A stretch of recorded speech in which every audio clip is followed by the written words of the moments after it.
ರಾಜ್ಯದಲ್ಲಿ ಹಾಲಿನ ದರ ಏರಿಸುವ ಮೂಲಕ ಜನರ ಮೇಲೆ ಬರೆ. ನಂದಿನಿ ಹಾಲಿನ ದರದ ಏರಿಕೆಯಿಂದ ಆಕ್ರೋಶಗೊಂಡ ಜನ. 50 ಗ್ರಾಂ ಹಾಲು ಜಾಸ್ತಿ ಮಾಡಿ ₹2 ಹೆಚ್ಚಿಸಿದ ರಾಜ್ಯ ಸರ್ಕಾರ. ಉತ್ಪಾದನೆ ಹೆಚ್ಚಾಗಿದೆ ಎನ್ನುವ ಕಾರಣ ನೀಡಿ ಗ್ರಾಹಕರಿಗೆ ಬರೆ.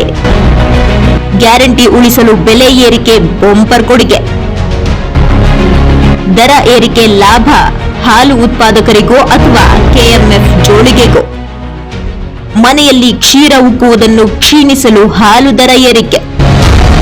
ತುರ್ತು ಪರಿಸ್ಥಿತಿಯ ಸುವರ್ಣ ಮಹೋತ್ಸವದಲ್ಲಿ ಗ್ರಾಹಕರಿಗೆ ಸಂಕಷ್ಟ. ಬೆಳಗ್ಗೆ ಹಾಲು, ಸಂಜೆ ಆಲ್ಕೋಹಾಲು ಎರಡರ ದರವು ಹೆಚ್ಚಿಸಿ ರಾಜ್ಯ ಸರ್ಕಾರ ತುರ್ತು ಪರಿಸ್ಥಿತಿ ಸುವರ್ಣ ಮಹೋತ್ಸವ ಆಚರಿಸಲು ಮುಂದಾಗಿದೆ.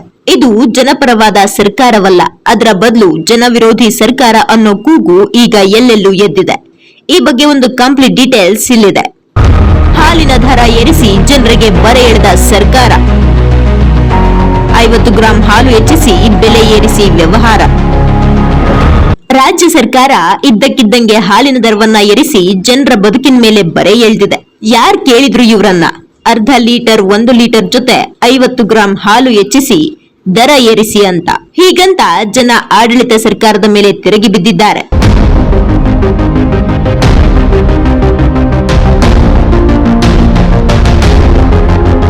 ಅಧಿಕಾರಿಗಳ ಸಭೆ ನಡೆಸಿರುವ ಸಿಎಂ ಸಿದ್ದರಾಮಯ್ಯ ಹಾಲಿನ ದರ ಏರಿಕೆಯ ಬಗ್ಗೆ ಸಮರ್ಥಿಸಿಕೊಂಡಿದ್ದಾರೆ. ಹಾಲಿನ ಉತ್ಪಾದನೆ ರಾಜ್ಯದಲ್ಲಿ ಹೆಚ್ಚಾಗಿದೆ. ಹೀಗಾಗಿ ರೈತರಿಗೆ ಅನ್ಯಾಯ ಆಗದಂತೆ ತಡೆಯಲು ಹಾಲಿನ ದರ ಏರಿಕೆ ಅನಿವಾರ್ಯ ಎಂದಿದ್ದಾರೆ. ಬೆಲೆ ಏರಿಕೆ ಆಗಿಲ್ಲ. ಹಾಲಿನ ಕ್ವಾಂಟಿಟಿ ಕೊಡ್ತಿದ್ರಲ್ಲ, ಕ್ವಾಂಟಿಟಿ ಹೆಚ್ಚು ಮಾಡಿದ್ದಾರೆ. ಆ ಕ್ವಾಂಟಿಟಿ ಹೆಚ್ಚು ಮಾಡಿ ಅದಕ್ಕೆ ಎಷ್ಟು ಬೆಲೆ ಆಗುತ್ತೆ ಅಷ್ಟು ದುಡ್ಡು ಹೆಚ್ಚು ಮಾಡಿದ್ದಾರೆ. ಹಾಲಿನ ಉತ್ಪಾದನೆ ಜಾಸ್ತಿ ಆಗಿದೆ.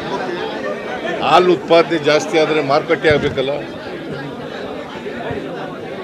ಆ ಮಾರುಕಟ್ಟೆ ಇಲ್ಲದಿರೋದ್ರಿಂದ ಇರ್ತಕ್ಕಂಥದ್ರಲ್ಲಿ ಮಾರುಕಟ್ಟೆ ವ್ಯವಸ್ಥೆನ ಹೆಚ್ಚು ಪಾಕೆಟ್ನಲ್ಲಿ ಹಾಲನ್ನು ಹೆಚ್ಚು ಕೊಟ್ಟು ದುಡ್ಡು ಹೆಚ್ಚು ಮಾಡಿದ್ದಾರೆ. ದಿನನಿತ್ಯದ ವಸ್ತುಗಳ ಬೆಲೆ ಏರಿಕೆ ಆಯಿತು, ಅಗತ್ಯ ವಸ್ತುಗಳ ಬೆಲೆ ಏರಿಕೆಯೂ ಆಯಿತು. ಇನ್ನು ಪೆಟ್ರೋಲ್, ಡೀಸೆಲ್ ದರವೂ ಹೆಚ್ಚಾಗಿದೆ. ಇದೆಲ್ಲ ಆಗ್ತಿರೋದು ರಾಜ್ಯ ಸರ್ಕಾರ ಘೋಷಣೆ ಮಾಡಿರೋ ಗ್ಯಾರಂಟಿ ಯೋಜನೆಗಳಿಗೆ ಹಣ ತುಂಬೋಕೆ ಅನ್ನೋದು ಜನಸಾಮಾನ್ಯರ ದೂರು. ಹೀಗಾದ್ರೆ ರಾಜ್ಯ ದಿವಾಳಿ ಆಗೋದು ಖಚಿತ ಅಂತಿದ್ದಾರೆ. ಬಿಜೆಪಿಯವರು ಎಲ್ಲ ರೈತರ ವಿರೋಧಿಗಳು. ಏನು ₹2 ಜಾಸ್ತಿ ಆಗಿದೆ ಅದೆಲ್ಲ ರೈತರಿಗೆ ತೋರಿಸ್ತಾರೆ.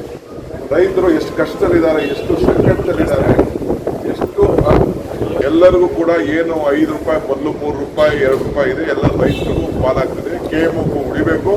ಕೆಎಂಎಫ್ ಅಂದ್ರೆ ರೈತರು ಒಕ್ಕೂಟ, ರೈತರಲ್ಲಿರೋದು, ಯಾರು ಬೇರೆ ಯಾರು ಒತ್ತಕ್ಕೆ ಯಾರು ಇಲ್ಲ, ರೈತರೇ ಇರೋಂಥದ್ದು. ರೈತರಿಗೋಸ್ಕರ ಇವತ್ತು ಸಹಾಯ ಆಗ್ತಾ ಇದೆ. ಇನ್ನು ನನ್ನ ಪ್ರಕಾರ ಇನ್ನೂ ಜಾಸ್ತಿ ಮಾಡಬೇಕಾಗಿದೆ. ನಾನು ಹೇಳ್ತಾ ಇದ್ದೀನಲ್ಲ, ಯಾರು ಬೇಕಾದ್ರೆ ಕಾಂಟ್ರವರ್ಸಿ ಮಾಡಲಿ, ಯಾರು ಬೇಕಾದ್ರೆ ಬರಲಿ, ಎಲ್ಲ ರೈತರು ಕೇಳಲಿ. ರೈತರ ಪರಿಸ್ಥಿತಿ ಎಲ್ಲ